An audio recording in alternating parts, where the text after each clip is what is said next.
जय श्री कृष्ण। नमस्कार दोस्तों। गीता के चौथे अध्याय में कृष्ण ज्ञान कर्म और संन्यास योग के बारे में बताएंगे। चौथे अध्याय में श्री कृष्ण अर्जुन को दिए जा रहे दिव्य ज्ञान के आदिकालीन उद्गम को प्रकट करते हुए उसमें उसके विश्वास को पुष्ट करते हैं। वे बताते हैं कि यह वही शाश्वत ज्ञान है जिसका उपदेश उन्होंने आरंभ में सर्वप्रथम सूर्यदेव को दिया था और फिर परंपरागत पद्धति से यह ज्ञान निरंतर राजर्षियों तक पहुंचा। अब वे अर्जुन, जो उनका प्रिय मित्र और परम भक्त है, के सम्मुख इस दिव्य ज्ञान को प्रकट कर रहे हैं। इस वीडियो को ध्यान लगाकर सुनिएगा। अगर आप हमारे YouTube चैनल पर नए हैं तो चैनल को सब्सक्राइब और वीडियो को लाइक कर दें। आइए सुनते हैं भगवद गीता का अध्याय 4। श्री भगवान उवाच इमं विवस्वते योगम प्रोक्तवानहम अव्ययम विवस्वान मनवे प्राह मनुरिक्ष्वाकवे ब्रवीत। श्री कृष्ण बोले, मैंने इस कभी खत्म ना होने वाले योग को सूर्य से कहा था। सूर्य ने यह जानकारी अपने पुत्र वैवस्वत मनु को दी और मनु ने अपने पुत्र राजा इक्ष्वाकु से कहा। श्री कृष्ण कौन थे दोस्तों? कृष्ण एक योगी थे। सृष्टि के आदि और अंत, बिगिनिंग और एंड सब कुछ वह जानते थे।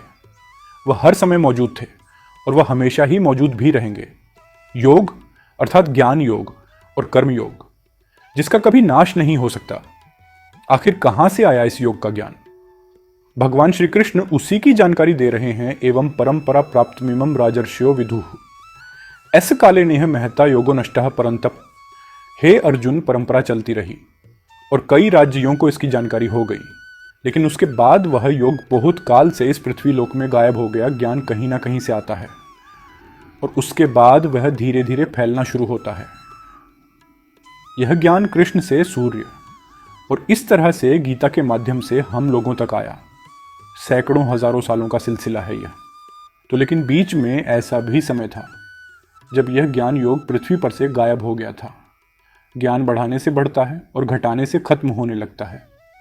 इसीलिए हम इस योग को, गीता के सार को, कृष्ण की बातों को आप तक ला रहे हैं। स एवायम मया तेद्य योग प्रोक्तः पुरातनः भक्तों से में सखा चेति रहस्यम हेतदुत्तमम। उसी प्राचीन गूढ़ योग ज्ञान को आज मैं तुम्हारे सम्मुख प्रकट कर रहा हूं। क्योंकि तुम मेरे मित्र एवं मेरे भक्त हो, इसलिए तुम इस दिव्य ज्ञान को समझ सकते हो। अर्थात गुप्त रखने योग्य विषय है। अर्जुन कृष्ण का भक्त भी है और मित्र भी। इसीलिए कृष्ण उसे यह सदियों पुराना योग बता रहे हैं, सिखा रहे हैं और यह भी कह रहे हैं कि वैसे तो ये गुप्त रखने की बात है, लेकिन वह अपना सब कुछ अर्जुन को बता रहे हैं। यहाँ पर गुप्त रखने से मतलब है कि इतने बड़े ज्ञान का सम्मान हो, इसे सामान्य विद्या ना समझा जाए। अर्जुन उवाच अपरम भवतो जन्म परम जन्म विवस्वतः कथमितद् विजानीया त्वमादो प्रोक्तवानिति। अर्जुन हमारे जैसा ही मानव है। ह्यूमन हमारे जैसे ही सवाल उसके मन में भी आते हैं। किसी भी बात को जादू की तरह मान ले कि सूर्य का जन्म तो संख्य सालों पहले हुआ और कृष्ण यहाँ सामने खड़े हैं, तो कब यह योग सूर्य को बताया गया और कैसे? यही सवाल वह कृष्ण से कर रहे हैं। आपका जन्म तो अर्वाचीन अभी हाल का है और सूर्य का जन्म बहुत पुराना अर्थात कल्प के आदि में ही हो चुका था। तब मैं इस बात को कैसे समझूं कि आप ही ने कल्प के आदि में सूर्य से योग कहा था? यहाँ पर अर्जुन कृष्ण पर शक नहीं कर रहा। वह समझना चाहता है कि जो भी हुआ वह कैसे हुआ। श्री भगवान उवाच बहूनि में व्यतीतानि जन्मानि तव चार्जुन तान्यहम वेद सर्वाणि न त्वं वेत्थ परंतप। दोस्तों, भक्त नहीं जानता, लेकिन भगवान सब जानता है। साधक मतलब कि साधना करने वाला ये नहीं जानता, लेकिन महापुरुष सब कुछ जानता है। जो आंखों से दिखता है वह तो सब जान सकते हैं। इसमें विशेष क्या हुआ, स्पेशल क्या है? जो अव्यक्त है यानी अनएक्सप्लेन है, उसे सिर्फ ज्ञानी और महापुरुष ही जानते हैं। श्री कृष्ण बोले, हे तुम्हारे और मेरे अनंत जन्म हो चुके हैं, किंतु हे परंतप, तुम उन्हें भूल चुके हो, जबकि मुझे उन सब का स्मरण है। यही कृष्ण कह रहे हैं कि अर्जुन उनको साधारण जन्म लेने वाला, हमारे जैसे शरीर वाला ना समझे। दोस्तों, ये बात हमारे लिए भी आवश्यक है कि कृष्ण को हम कैसे और क्या समझे। अजोपि सन्नव्यात्मा भूतानामीश्वरोपि सन् प्रकृति स्वामधिष्ठाय संभवाम्यात्ममय्या। यद्यपि मैं अजन्मा और समस्त जीवों का स्वामी और अविनाशी प्रकृति का हूँ, तथापि मैं इस संसार में अपनी दिव्य शक्ति योगमाया द्वारा प्रकट होता हूँ। कृष्ण अपने रूप, अपने अस्तित्व को समझाते हुए कह रहे हैं, मैं अजन्मा हूँ, यानी मेरा कभी जन्म नहीं हुआ। मैं अविनाशी हूँ, अर्थात मेरा कभी नाश नहीं हो सकता। मैं समस्त प्राणियों का ईश्वर होते हुए भी अपनी प्रकृति को अधीन करके अपनी योग माया से प्रकट होता हूँ। जिसका जन्म होता है उसकी मृत्यु निश्चित है। तो जिसे अर्जुन देख रहा था वह क्या था, क्योंकि वो तो कभी जन्मे ही नहीं। कृष्ण की योग माया, अपनी माया से कृष्ण ने खुद को ही प्रकट किया था। मनुष्यों में वह मनुष्यों जैसे आए थे ताकि हम सब के बीच हमारे जैसे जीवन जी सके। यदा यदा ही धर्मस्य ग्लानिर्भवति भारत, अभ्युत्थानमधर्मस्य तदात्मानं सृजाम्यहम्। हे भारत, जब जब धर्म की हानि होती है, अधर्म बढ़ जाता है, तब तभी मैं अपने रूप को रचता हूँ और इस दुनिया के सामने प्रकट होता हूँ। हर काल में धर्म का नाश होता है, यानी कि अधर्म, करप्शन, पाप बढ़ने लगता है, तब किसी ना किसी की जरूरत पड़ती है। दोस्तों, जो आए और सब कुछ ठीक करें।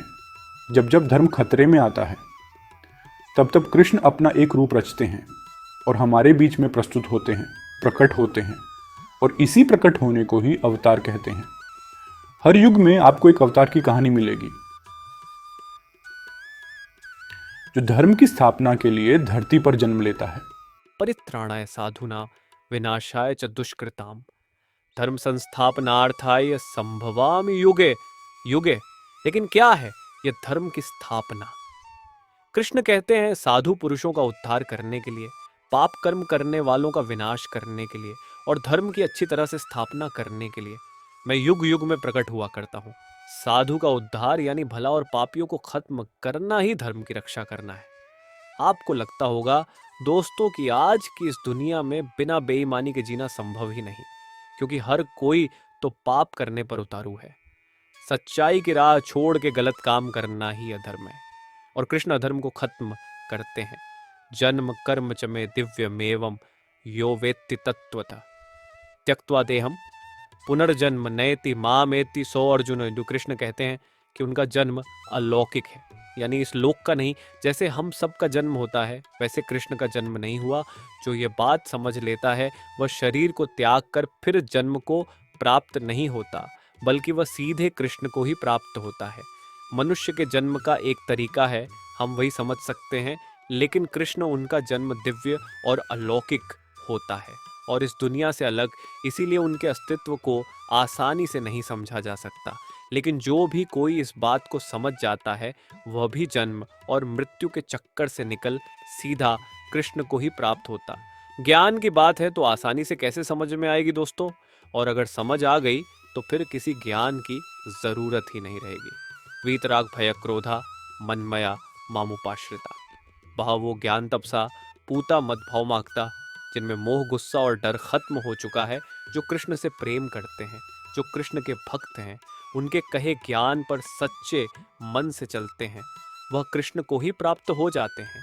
जिन्होंने अपने अंदर के मोह गुस्से या डर जैसे भावों को खत्म कर दिया है, यानी कि अपनी इंद्रियों को वश में कर लिए हैं और खुद को जो कृष्ण को सौंप चुके हैं, उन्हें भगवान की प्राप्ति हो चुकी है, उन्हें मोक्ष मिल चुका है। इस दुनिया में रहकर उस दुनिया की बात आप समझेंगे कैसे दोस्तों? अगर उसकी माया समझनी है तो पहले अपनी फीलिंग और अपनी इंद्रियों को कंट्रोल किया है। ये यथा माम प्रपद्यन्ते तांस्तथैव भजाम्यहम् मम वर्तमानुवर्तन्ते मनुष्यः पार्थ सर्वशः, मेरे ही बताए रास्ते पर चलते हैं। दोस्तों, कृष्ण यहाँ पर कितनी बड़ी बात कह रहे हैं। जो उनको भजते हैं, कृष्ण वापस से उनको उसी प्रकार भजते हैं। कहने का अर्थ है कि जो कृष्ण के स्वरूप को, उनके ज्ञान को और उनकी कही बातों को अच्छे से समझ जाता है, वह एक तरह से कृष्ण में मिल जाता है। यहाँ भजने से मतलब पूजा पाठ या आरती मत समझ लीजिएगा दोस्तों। सच्चे अर्थों में भगवान को भजने का मतलब है उसकी कही बातों पर चलना। कांक्षन्तः कर्मणाम सिद्धि यजन्ते देवता क्षिप्रम हिमानुष्य लोके सिद्धिर्भवति कर्मजा। कृष्ण कहते हैं इस संसार में जो लोग सकाम कर्मों में सफलता चाहते हैं, वे लोग स्वर्ग के देवताओं की पूजा करते हैं, क्योंकि सकाम कर्मों का फल शीघ्र प्राप्त होता है। जो लोग कृष्ण के कहे अनुसार कर्म करते हैं और साथ में देवताओं की पूजा करते हैं, उन्हें उनके कर्मों के फल जल्दी मिल जाते हैं।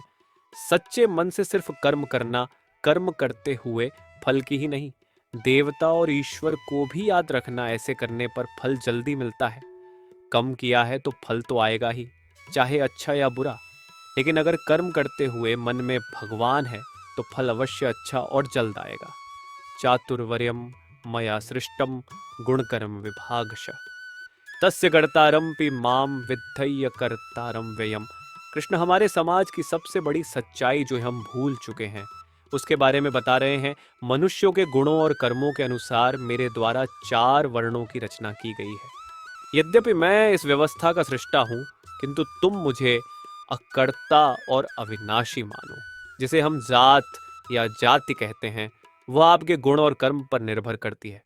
दोस्तों, जन्म पर नहीं हो सकता है कि आपका जन्म एक अच्छे घर में हुआ हो, आपके माता और पिता अच्छे इंसान हो, लेकिन अगर आप धूर्त हैं, झूठ बोलते हैं या गलत काम करते हैं, तो क्या आपको भी और अच्छा कहा जाएगा? ना, कभी नहीं। न माँ कर्माणि लिम्पन्ति न मे कर्मफले स्पृहा इति माँ यो भिजानाति कर्म बध्यते। वह 4 कर्म करना है लेकिन उसमें बंधना नहीं। ये कॉम्प्लिकेटेड है दोस्तों, इसलिए जरा ध्यान देकर सुनिए। कर्म को पूरी लगन से अपना कर्तव्य समझ के आपको करना है, लेकिन उसमें बंध कर उसके फल के लिए परेशान नहीं होना है। आपने परीक्षा दी या किसी चुनौती का सामना किया, अब उसके रिजल्ट का आपको इंतजार है और आप सोच रहे हैं कि ना जाने क्या होगा। हे भगवान, अच्छा कर देना, यह गलत है। सच्चे मन से कर्म करिए और आगे बढ़ते रहिए। भगवान से यह मत कहिए कि वह सब अच्छा करें। आप अपना कर्म अच्छा करिए, उसके बाद उस पर छोड़ दीजिए। भगवान को अच्छा फल देने के लिए कभी मत कहिए उससे कुछ नहीं होगा। एवं झात्वा कृतम कर्म पूर्वैरपि मुमुक्षुभे कुरु कर्मयो तस्मात्त्वं पूर्वै पूर्वतरम कृतम मोब्बष्का सूडोष अपरिज्ञसा। कृष्ण आगे अर्जुन को बताते हैं कि बीते समय में जिन लोगों को मोक्ष प्राप्त हुआ था, उन्होंने इसी तरीके का इस्तेमाल किया था, और इस समय में अगर अर्जुन तुझे भी मोक्ष की इच्छा है तो तुझे भी इसी तरीके से चलना पड़ेगा। कृष्ण पूर्वजों के तरीके को समझाते हुए अर्जुन से कह रहे हैं दोस्तों कि उससे पहले भी कितने ही लोग निष्काम कर्म को समझ ईश्वर को प्राप्त हुए थे। उसी तरह से अर्जुन को भी इस बने बनाए तरीके पर चल ईश्वर को पाना चाहिए। दुनिया कितनी भी बदल जाए, दुनिया के नियम नहीं बदलते। जैसे जन्म और मृत्यु अटल है, उसी तरह से मेहनत करने पर अच्छा फल मिलेगा, ये भी अटल है। किं कर्म किम कर्मेति कव्वयोप्यत्र मोहिताः तत्य कर्म प्रवक्ष्यामि यज्ञात्वा मोक्ष से शुभात। कंफ्यूजन की स्थिति को दूर करते हुए श्री कृष्ण कहते हैं कर्म क्या है और अकर्म क्या है, इसका निर्धारण करने में बुद्धिमान लोग भी विचलित हो जाते हैं। अब मैं तुम्हें कर्म के रहस्य से अवगत कराऊंगा, जिसे जानकर तुम सारे लौकिक बंधनों से मुक्त हो सकोगे। आखिर कर्म होता क्या है? कुछ भी करने को क्या कर्म कहते हैं? हर समय हम इस शब्द का इस्तेमाल करते, परंतु कृष्ण कर्म और अकर्म का भेद खोलेंगे और समझाएंगे कि कैसे इसको समझकर आप कर्म योग में लग सकते हैं और अपने जीवन में आगे बढ़ सकते हैं। कर्मणो ह्यपि बोद्धव्यम बोद्धव्यम च विकर्मणा अकर्मणश्च बोद्धव्यम गहना कर्मणो गति है गति। कर्म क्या है ये समझना चाहिए और अकर्म क्या है ये भी समझना चाहिए, और साथ में विकर्म का स्वरूप भी जानना चाहिए, क्योंकि कर्म बहुत ही कॉम्प्लिकेटेड चीज है। 3 शब्दों में कहा है कृष्ण ने, कर्म, अकर्म और विकर्म, यानी कुछ करना, कुछ ना करना और कुछ विशेष करना। ये बातें सुनकर दोस्तों आपको फिलॉसफी लगेगी, सत्संग के ज्ञान की तरह लगेगा, लेकिन अगर आप इन बातों को समझ जाएं तो यकीन मानिए हमारी प्रैक्टिकल दुनिया में आपका जीना एकदम आसान हो जाएगा। और यही वजह है कि कृष्ण कर्म, अकर्म और विकर्म को समझाना चाहते हैं।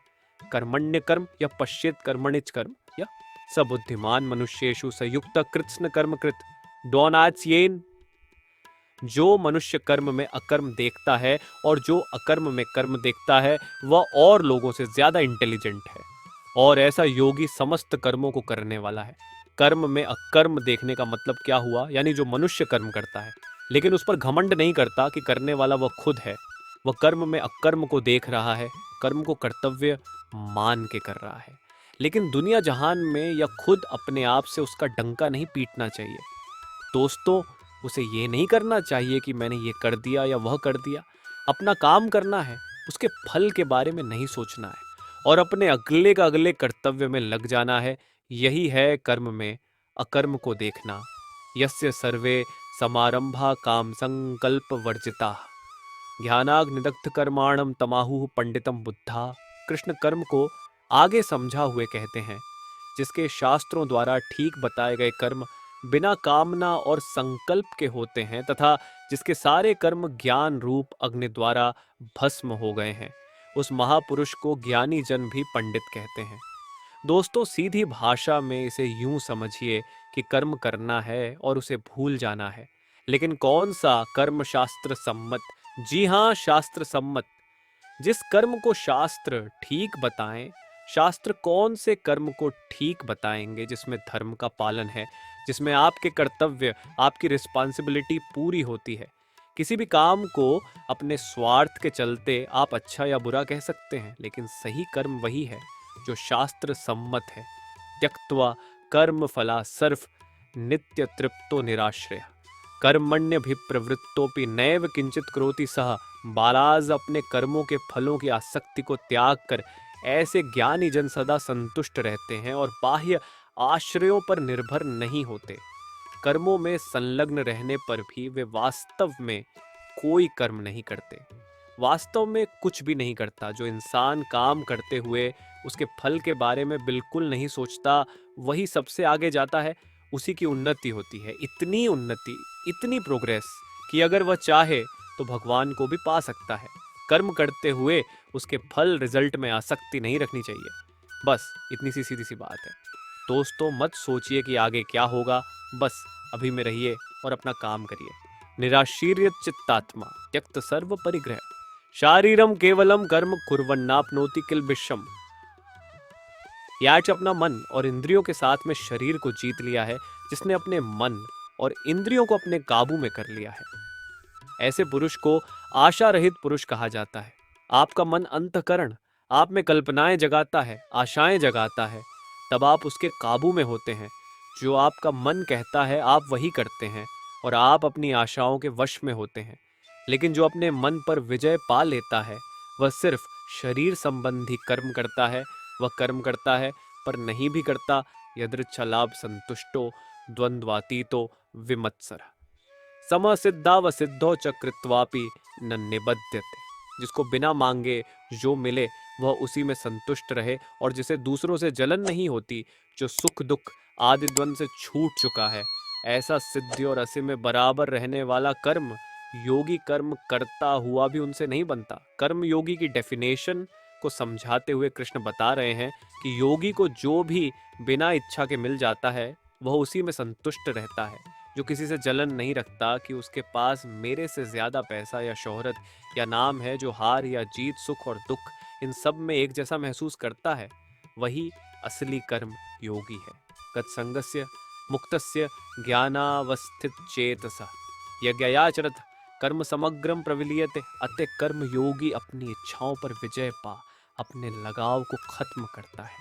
उसे अपनी देह पर भी घमंड नहीं रहता कि मैं इतना ताकतवर या सुंदर हूँ। वह अपने मन में ममता या मोह को नहीं आने देता। ऐसे योगियों के मन में सिर्फ परमात्मा का ज्ञान होता है। उसी ज्ञान पर चलते हुए यह अपना कर्म यज्ञ की तरह करते हैं और इतना कठोर नियंत्रण होने की वजह से ही यह लोग मोक्ष को समझ उसको प्राप्त करते हैं। ऐसा करना आसान नहीं होता दोस्तों, लेकिन ऐसा भी नहीं कि यह असंभव है। यही बात कृष्ण बता रहे हैं कि कई लोग इस अवस्था को प्राप्त हो चुके हैं। ब्रह्मार्पणम ब्रह्म हविर ब्रह्माग्नो ब्रह्मणा हुतम ब्रह्मैव तेन गंतव्यम ब्रह्म कर्म समाधिना शिवा। कृष्ण कहते हैं जिसे यज्ञ में चढ़ाया जाए वह ब्रह्म है, और हवन करने के लिए जो द्रव्य इस्तेमाल लाया जाए वह भी ब्रह्म है। साथ में जो हवन की अग्नि में आहुति दी जाए वह भी ब्रह्म है। ऐसे हवन को करने वाला योगी जो फल पाता है वह भी ब्रह्म है। ब्रह्म से यहाँ मतलब है सबसे बड़ा सत्य हवन सामग्री ब्रह्म है, और करछुल जिससे आहुति डाली जाती है वह ब्रह्म है। अर्पण कार्य ब्रह्म है और यज्ञ की अग्नि भी ब्रह्म है। ऐसे मनुष्य जो प्रत्येक वस्तु को भगवान के रूप में देखते हैं, वे सहजता से उसे पा लेते हैं। दैव मेवा परे यज्ञम योगिनः पर्युपासते, ब्रह्माग्नव परे यज्ञम यज्ञ नय वो पजुहवती। कुछ योगी सांसारिक पदार्थों की आहुति देते हुए यज्ञ द्वारा देवताओं की पूजा करते हैं। अन्य लोग जो वास्तव में आराधना करते हैं, वे परम सत्य ब्रह्म रूपी अग्नि में आत्माहुति देते हैं। जो हमारे जैसे लोगों के लिए है, जो पहुंचे हुए कर्म योगी होते हैं, वह यज्ञ में अपना सब कुछ ब्रह्म को सौंपते हैं। उनका हर अनुष्ठान ब्रह्म के लिए होता है। चाहे आप राम कृष्ण शिव या दुर्गा या अपने किसी अभीष्ट को याद करके यज्ञ करें या ब्रह्म को सबसे बड़ा सच मान के कर्म करें, कोई फर्क नहीं पड़ता दोस्तों। बस ये ध्यान रखना है कि आपका कर्म भी एक यज्ञ है, जिसमें आप उस ईश्वर को अपना सब कुछ सौंप के बस काम में लग जाते हैं। श्रोत्रादीन इंद्रियाण्यन्ये संयमाग्निषु जुह्वति, शब्दादीन विषयानन्य इंद्रियाग्निषु जुह्वति। रास कुछ भी डालो वह जल के भस्म हो जाता है। संयम को भी कृष्ण एक अग्नि बता रहे हैं। जो योगी होते हैं वह अपने संयम की आग में अपनी इंद्रियों को डालते हैं और उन इंद्रियों को यानी अपनी इच्छाओं को भस्म कर देते हैं, जला देते हैं। परंतु जो योगी नहीं होते, नादान होते हैं, वह ठीक इसका उल्टा करते हैं। वह अपना सब कुछ इन इंद्रियों में भस्म कर देते हैं। किसी ने कुछ कहा जिससे आपको गुस्सा आ गया, या किसी को देख आपके मन में जलन हुई कि उसकी कार मेरी कार से बड़ी कैसे, वगैरह वगैरह। बस इसी तरह की बातों में नादान लोग खुद को जला डालते हैं। सर्वाणी इंद्रिय कर्माणि प्राण कर्माणि चापरे, आत्म संयम योगाग्नो जुह्वति ज्ञान दीपिते। बस दिव्य ज्ञान से प्रेरित होकर कुछ योगी संयमित मन की अग्नि में अपनी समस्त इंद्रियों की क्रियाओं और प्राण शक्ति को भस्म कर देते हैं। जब भी कोई बुरा विचार आता है तो उस समय उनका ज्ञान ही उन्हें बताता है कि उनके जीवन का लक्ष्य यह नहीं, कुछ और है। आप खुद सोचिए, हर काम के दो पहलू होते हैं। उसे करते हुए आपको पता होता है कि क्या सही तरीका और क्या गलत। तब आप कौन सा रास्ता चुनते हैं? ये ज्ञान ही तो है जो आपको सही रास्ता चुनने के लिए कहता है। कृष्ण हमें गीता के माध्यम से यही ज्ञान दे रहे हैं। द्रव्य यज्ञास्त पोयज्ञा योग यज्ञास्त थापरे, स्वाध्याय ज्ञान यज्ञाश्च यतय संशितव्रता। हर किसी का युद्ध अलग है, इसलिए हर किसी का यज्ञ और हर किसी का कर्म भी यज्ञ है। यही बात कृष्ण इस श्लोक के द्वारा हमें बता रहे हैं। कई पुरुष द्रव्य संबंधी यज्ञ करने वाले होते हैं, कितने ही तपस्या रूप यज्ञ करते हैं, तथा दूसरे कितने ही योग रूप यज्ञ करते हैं। कितने ही अहिंसा तीक्ष्ण व्रतों से युक्त यत्नशल पुरुष स्वाध्याय रूप ज्ञान यज्ञ करने वाले होते हैं। कोई ईश्वर की पूजा कर उसे फूल और फल चढ़ाता है, कोई तपस्या कर भगवान को खुश करने की कोशिश करता है, और कोई योग से भगवान को पाने की कोशिश करता है। दोस्तों, अपना युद्ध पहचानिए और अपना कर्म चुनिए। अपाने जुह्वति प्राणम प्राणे पाणम तथा परे, प्राणापान गति रुद्ध्वा प्राणायाम परायणा अपरे नियताहारा प्राणान प्राणेषु जुह्वति, सर्वेप्येते यज्ञ विदो याज्ञक्षपितकल्मषा। इस श्लोक में कृष्ण प्राणायाम से जुड़े आयाम बता रहे हैं। जरा ध्यान दे, सुनिएगा दोस्तों।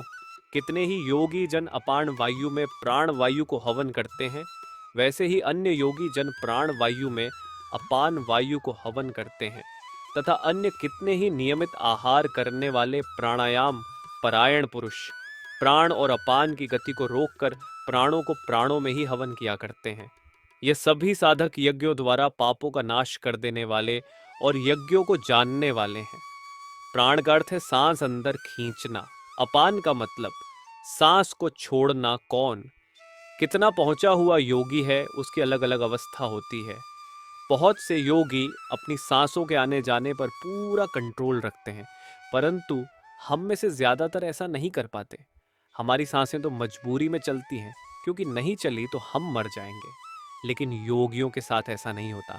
प्राणायाम से हम अपने पर संयम करने में सफल होते हैं, और यही बात कृष्ण हमें बता रहे हैं। यज्ञ शिष्टामृत भुजो यान्ति ब्रह्म सनातनम नायम लोकोस्त्य यज्ञस्य कुतोन्य कुरु सत्तम सुशबृसीबन उलानली। यज्ञ की महिमा का बखान करते हुए कृष्ण कहते हैं, हे कुरुश्रेष्ठ अर्जुन, यज्ञ से बचे हुए अमृत का अनुभव करने वाले योगी जन सनातन पर ब्रह्म परमात्मा को प्राप्त होते हैं, और यज्ञ ना करने वाले पुरुष के लिए तो यह मनुष्य लोक भी सुखदायक नहीं है। फिर परलोक कैसे सुखदायक हो सकता है? यज्ञ करने के बाद जो बचता है उसे कृष्ण अमृत बता रहे हैं, और ये अमृत सीधे भगवान तक ले जाता है। दोस्तों, यज्ञ को आप कर्म भी समझ सकते हैं।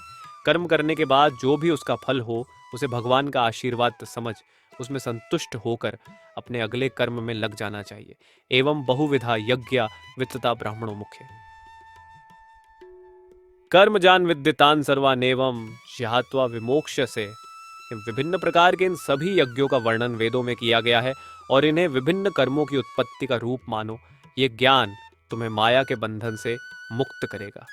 कृष्ण आगे कहते हैं, कितने ही तरह के यज्ञ वेद की वाणी में बताए गए हैं, उन सबको तू मन, इंद्रिय और शरीर की क्रिया द्वारा संपन्न होने वाले जान। इस प्रकार इन यज्ञों का मूल तत्व, इनकी रियलिटी जानकर उनके अनुष्ठान द्वारा तू कर्म बंधन से हमेशा के लिए मुक्त हो जाएगा। जैसे अपने पर संयम रख इंद्रियों को वश में करना, यज्ञ में देवताओं को अर्पण करना, सांसों को नियम में रख प्राणायाम करना, ये सारे यज्ञ ही तो हैं।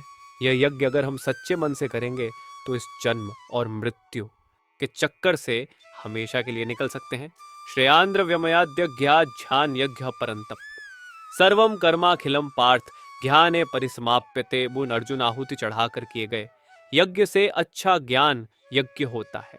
एक यज्ञ तो वह होता है जिसमें हवन में आप देवताओं का आवाहन कर उन्हें अलग अलग द्रव्य जैसे घी इत्यादि चढ़ाते हैं, और एक दूसरा यज्ञ होता है ज्ञान यज्ञ, जिसमें आप अपनी इंद्रियों को वश में करते हैं, अपनी सांसों को नियंत्रण में रखते हैं, अकर्म करते लेकिन उसके फल में इच्छा नहीं रखते।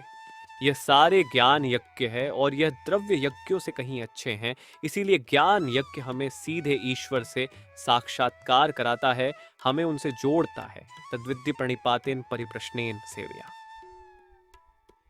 उपदेक्षन्ति ते ज्ञानम ज्ञानिनस्तत्वदर्शिनः। इसे आरंभ से अर्जुन तो खुद भगवान के सामने था, लेकिन हम सब तो नहीं है दोस्तों। अगर ये ज्ञान हमें समझ नहीं आ रहा तो हम तत्वदर्शी ज्ञानी महापुरुष के पास जाकर इस ज्ञान को या ब्रह्म को समझने की कोशिश कर सकते हैं। अगर ज्ञान हमें जरूरी ही नहीं लगेगा तो हम बस अपनी जिंदगी को बिना कुछ जाने जीते ही चले जाएंगे। कृष्ण अर्जुन के माध्यम से हम सबको कुछ बता रहे हैं।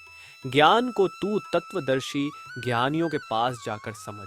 उनको भली भांति दंडवत प्रणाम करने से, उनकी सेवा करने से और कपट छोड़कर सरलता पूर्वक प्रश्न करने से वे परमात्मा के तत्व को भली भांति जानने वाले ज्ञानी महात्मा तुझे उस तत्व ज्ञान का उपदेश करेंगे। यज्ञात्वा न पुनर्मोहमेवं यास्यसि पांडव यन भूतान्य शेषेण द्रक्ष्यस्य आत्मन्यथो मयि।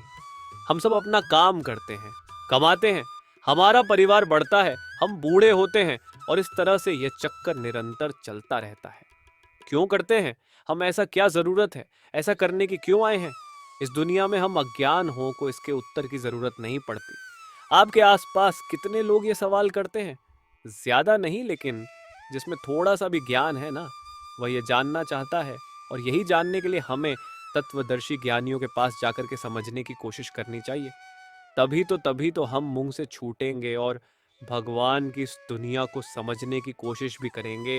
अपि चेदसि पापेभ्यः सर्वेभ्यः पापकृत्तमः सर्वं ज्ञानप्लवेनैव वृजिणं सन्तृष्यसि। यदि तू अन्य सब पापियों से भी अधिक पाप करने वाला है तो भी तू ज्ञान रूपी नौका द्वारा निसंदेह संपूर्ण पाप समुद्र से भली भांति तर जाएगा। दोस्तों, इसका मतलब ये मत लगाइएगा कि पहले पाप करिए फिर ज्ञान हासिल करिए और बच जाइए। यहाँ कृष्ण ये कह रहे हैं कि आप इस भ्रम में, डाउट में मत रहिएगा कि हम बहुत बड़े पापी हैं। हमने तो कभी यज्ञ या भगवान को अच्छे से याद नहीं किया, तो ज्ञान हासिल हम कभी कर ही नहीं सकते। हर कोई कर सकता है, जिसमें इच्छा है ज्ञान को हासिल करने की वो हर कोई कर सकता है। भगवान की असलियत जानने की वो ज्ञान पर सवार होकर बाकियों से कहीं आगे भी निकल सकता है। तो देर किस बात की दोस्तों, आइए प्रारंभ करें।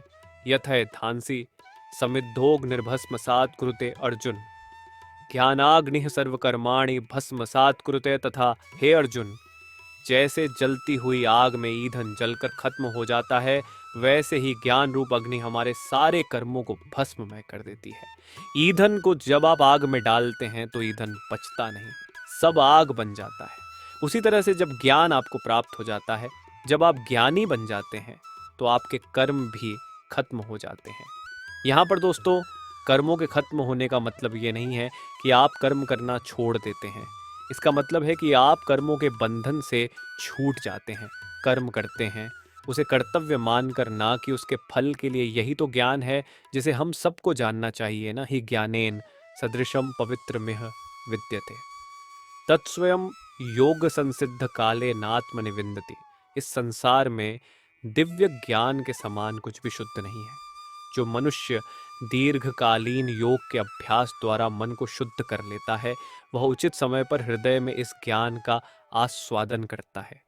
ज्ञान हर किसी को शुद्ध कर देता है। कितने ही समय से कई लोगों ने कर्म योग के द्वारा ऐसे ज्ञान को हासिल किया है। अगर मन में इच्छा ना हो तो आप काम नहीं करते। उसी तरह से अगर किसी के मन में ज्ञान को समझने की, उसे जानने की जिज्ञासा नहीं है, तो उसे ज्ञान कैसे मिलेगा। मन में ज्ञान के प्रति सवाल पैदा करके कर्म योग से ज्ञान हासिल किया जा सकता है।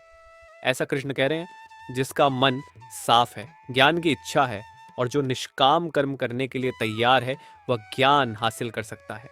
श्रद्धावान लभते ज्ञानम तत्पर संयतेन्द्रिय ज्ञानम लब्ध्वा पराम शांतिम चिरेणाधिगच्छति। या जिनकी श्रद्धा अगाध है और जिन्होंने अपने मन और इंद्रियों पर नियंत्रण कर लिया है, वे दिव्य ज्ञान प्राप्त कर लेते हैं।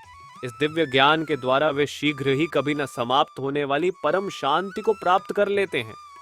इंद्रियों को जीतने वाले, मेहनत करने वाले और श्रद्धा रखने वाले मनुष्य को ज्ञान प्राप्त होता है, तथा ज्ञान को प्राप्त होकर वह बिना देरी के उसी समय ही उसे भगवान की परम शांति मिलती है। जब आप एग्जाम परीक्षा देने जाते हैं और अगर आपको सारे जवाब मालूम हैं, तो परीक्षा देने में कोई परेशानी नहीं होती। दोस्तों, उसी तरह से जो इंद्रियों के वश में करने की कोशिश कर रहा है, जिसके मन में ईश्वर के प्रति श्रद्धा है, उसको इस दुनिया की सच्चाई समझने में या ज्ञान हासिल करने में ज़्यादा समय नहीं लगता। सही लगन और सही तरीके से आप दुनिया में कुछ भी हासिल कर सकते हैं। अज्ञश्चा श्रद्धानश्च संशयात्मा विनश्यति नायम लोकोस्ति न परो न सुखम संशयात्मनः मामशीला। जिन अज्ञानी लोगों में न तो श्रद्धा और न ही ज्ञान है, और जो संदेहास्पद प्रकृति के होते हैं, उनका पतन होता है। संदेहास्पद जीवात्मा के लिए न तो इस लोक में और न ही परलोक में कोई सुख है। जो सही गलत का फैसला नहीं कर सकता, जिसमें श्रद्धा नहीं, जिसके मन में शक है, ऐसा मनुष्य खत्म हो जाता है। ऐसे संशय युक्त मनुष्य के लिए न यह दुनिया है, न वह दुनिया, और न ही सुख। जिसमें ना सोचने समझने की शक्ति है, जिसमें ना ईश्वर के लिए या इस दुनिया के सच के लिए श्रद्धा है, तो उसके जीवन का कोई मोल ही नहीं। ऐसे अज्ञानी बेवकूफ़ के लिए किसी दुनिया में आराम नहीं, और उसे सुख कभी नहीं मिलता। दोस्तों, बिना कुछ किए कुछ भी हासिल नहीं होता, और साथ में अगर कुछ करने की, कुछ जानने की इच्छा नहीं, तो इस इंसान के होने में और ना होने में कोई फर्क नहीं।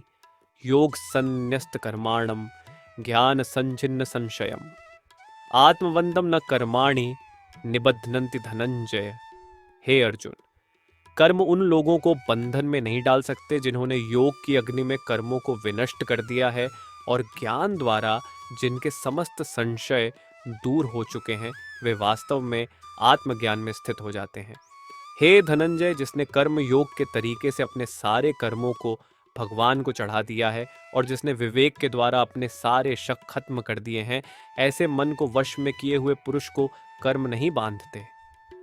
कर्मयोगी वह होता है जो अपना कर्म करता है और उसे भगवान को सौंप देता है, जो अपने हर काम को बिना घमंड के करता है, अर्थात उस पर घमंड नहीं करता, जो अपनी समझ से, अपने मन में से शक दूर करता है।